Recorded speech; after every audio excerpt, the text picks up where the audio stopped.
So Kant's Enlightenment, he defines enlightenment as a man's emergence from his self-imposed immaturity.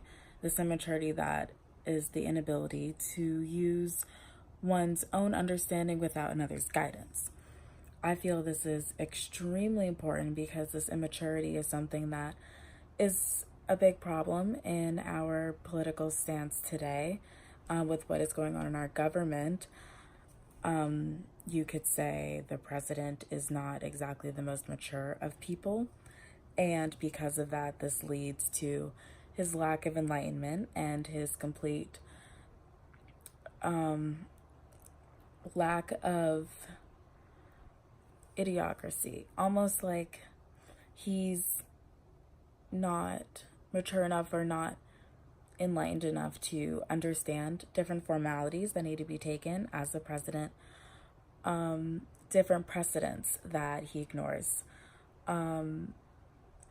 his ideals that don't exactly make the most of sense.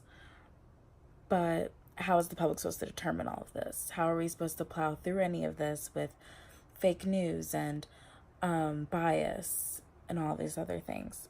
Well, we have to look at both sides, such as watching both CNN and Fox.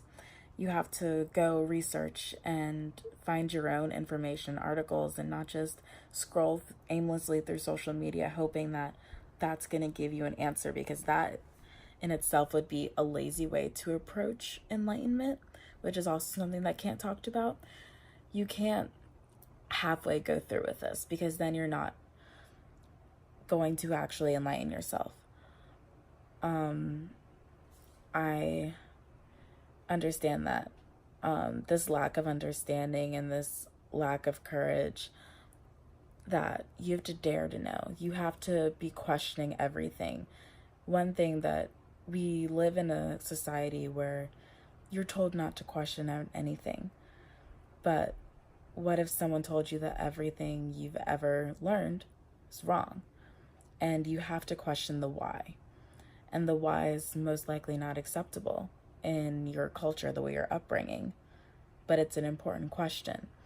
It answers what most people aren't thinking. It answers what people don't want to be answered. It also causes you to think for yourself and find out multiple perspectives, because perspectives and viewpoints are extremely important to society, and they are important in the age of enlightenment.